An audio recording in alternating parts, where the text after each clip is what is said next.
Well, folks, it looks like we get another liberal government here in Canada for God knows how long more. We just had 10 years of the Liberals. Mark Carney, the new minority leader of the Liberal Party and the now Prime Minister of Canada. So what does this mean? Are we doomed? Now, a lot of people are upset. They think the election was rigged, so on and so forth. I actually don't think the election was rigged. I think there's just a lot of retards in Canada. Needless to say, I didn't vote for him because I'm not a retard, but there are a lot of retards in Canada. And I mean that in the most loving sense of the word, right? I think, there's a difference between being smart, maybe in terms of like IQ, and then just kind of having, let's say, maybe street smarts, the ability to, recognize when somebody is, being disingenuous, false, so on and so forth. Canadians in general, actually, I think generally have a fairly high IQ as compared to the rest of the world. But that being said, we significantly lack street smarts. A lot of people like this, right? The guy who's like a computer nerd, he's got like a 120 IQ or whatever, but like can easily be taken advantage of by anybody because he has zero street smarts. He's completely unable to read people accurately. And, he's easily led. He's easily fooled, so to speak. And there's a lot of people like this. They think, with their emotions or with naivety, and they don't have the ability to view things and view individuals for who they are, which is why we had 10 years of Justin Trudeau, who completely, destroyed our forward momentum. Our GDP was stagnant to negative, made us a laughing stock worldwide, and high taxes, high crime, so on and so forth. But regardless, whatever, it is what it is. The question isn't, oh no, Canada's doomed, boo-hoo, let's cry about it. Winners win no matter what. That's my attitude. Whether it's a shitty government that's trying to, that hates us and that is trying to destroy our economy, either on accident or on purpose, it doesn't particularly matter. Winners always find a way to win. So let's think, what are some outcomes of this election that are going to happen? Very likely. So very likely higher taxes. So we know this, higher taxes.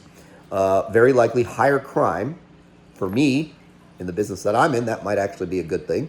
So higher crime, less public safety, higher taxes. Most likely, Alberta will continue to be alienated from the rest of Canada.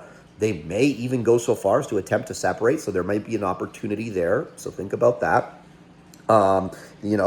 They very much. There's some things they would have to do in order to separate, but it's not impossible that they would. So there is that.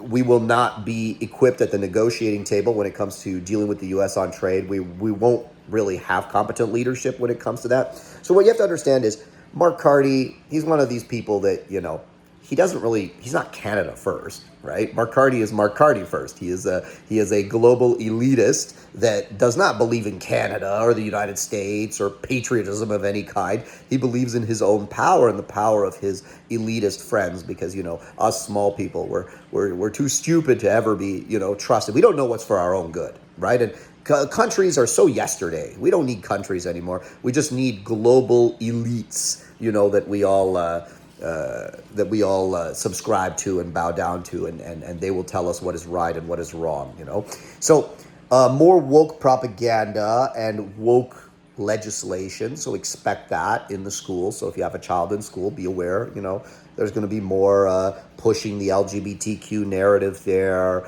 more pushing them away from God, away from morals, and more towards, this kind of progressive nihilism that you see, and that is responsible for so much of the social disorder that we see in this day and age. So these are some things that are predictable outcomes of this election. The tariff situation, it depends. Trump can really bully Mark because he's just levels above him in terms of acuity, in terms of the leverage that he actually has economically. So I predict that he's really going to bully Mark at the negotiating table and basically completely steamroll him. So we'll see what comes of that. I don't think Mark's really going to stand up to him because he's a liberal. There's never any heart to them, right? They don't really ever stand on anything. So, if he doesn't perceive it as a winning situation, he's going to completely buckle and give that man whatever he wants. So will tariffs be high? I don't think so in the long term. I think in the short term, there might be some bluster But in the long term, I don't think the tariffs will be high, and I think that we'll end up giving the United States whatever they want. So, what does this mean for Canada? Is Canada doomed? Well, listen, I actually served in our armed forces. I was a weekend warrior. I was not, someone that went to Afghanistan or anything like that. And thank God for that, eh? What a waste of time, money, and lives that was. I know people that died there. Horrific. For what? For what? Right? Anyways, needless to say, yeah, we're not, where was I? Where was I? I completely lost the script here. Now, if Mark continues down the road that Justin, his protege, and make no mistake, Justin was his protege.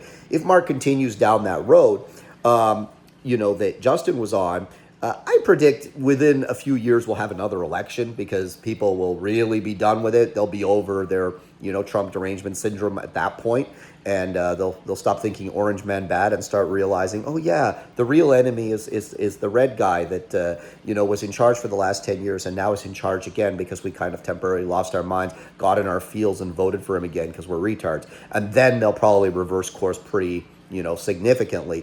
So that's a possibility. He also does have a minority government, so it doesn't give him absolute power. He will have to cozy up to the Bloc Québécois if he wants to accomplish anything. The Bloc Québécois is a little bit more amendable to the Conservative Party than the NDP communists were. So, when the communists and the Liberals together were a much stronger team than the Liberals and the Bloc will be.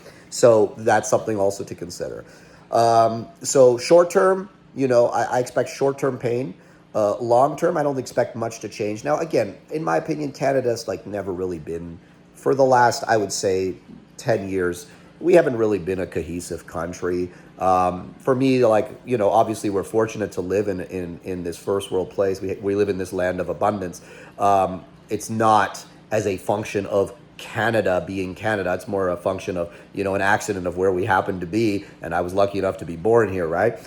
So it's not like, I don't have any loyalty in terms of ooh, Canada's so great. No, Canada's full of retards that would vote for Trudeau for 10 years and then another Liberal again after that. I have no affinity with these people. I feel no loyalty towards them whatsoever. Quite frankly, I'd be quite happy to disappear the border between the United States and Canada and become part of the United States.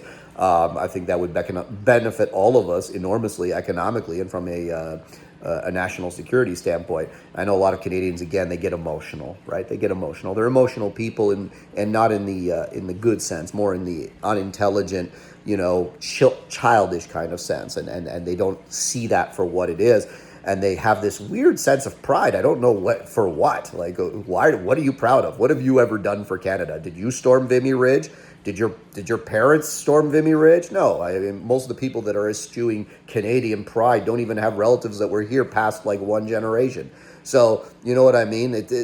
There's really not much to be proud of. Yes, we're fortunate to be here, but that's not a function of who we are. It's more a question of where we are. Anyways, guys, that's my opinion. We're not doomed, I don't think. I think it's just kind of going to be more of the same.